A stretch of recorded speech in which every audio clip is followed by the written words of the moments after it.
I want to thank Daryl for having me up here. This is my 12th year. I've spoken in front of you 3 times. I guess he only likes to roll me out in presidential years because he appreciates my political acumen. I am very, very proud to tell anybody that will listen. I come from the 60th district, which is Armstrong, Butler, and Indiana counties.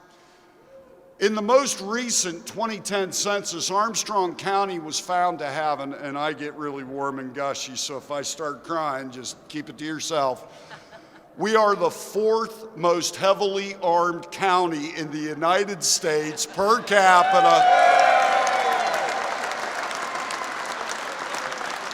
And I'll tell you what, number 3, we checked into it, is a county on the side of a mountain in Idaho that's like 30 people and they all own 60 guns. So we think we're ahead of them too. Daryl nailed it. Daryl hit it as hard as you could. Guns are what keep a free people free. Yes. Now, why would he ask me to come up here this year and speak? It's about decisions. And this November, you're going to go make a decision.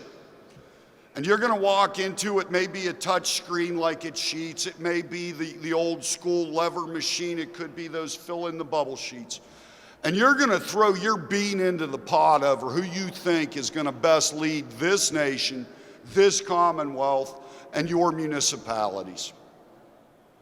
I am not supposed to get political and tell you who to vote for, but I'm going to tell you tools you can use to select who you vote for.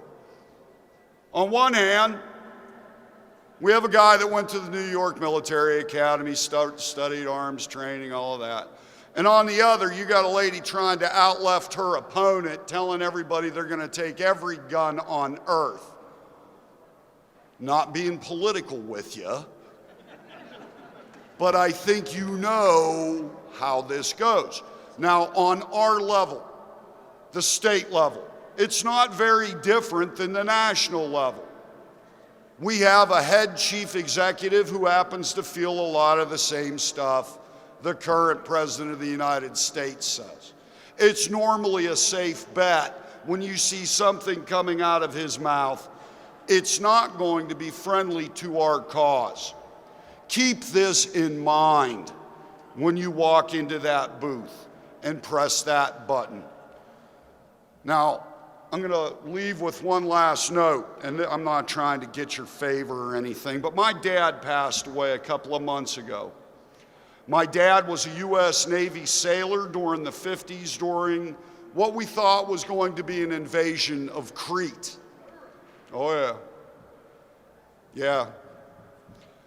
My dad was a man who worked all his life for all he had. He appreciated our Second Amendment rights.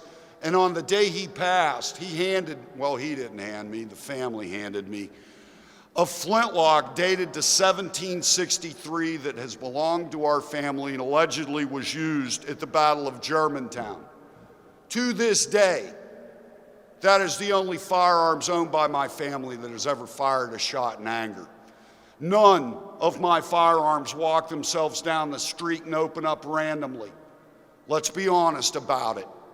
It takes a good man with a gun to stop a bad guy with a gun. I'm out of here. My name's Jeff Pyle. Thank you.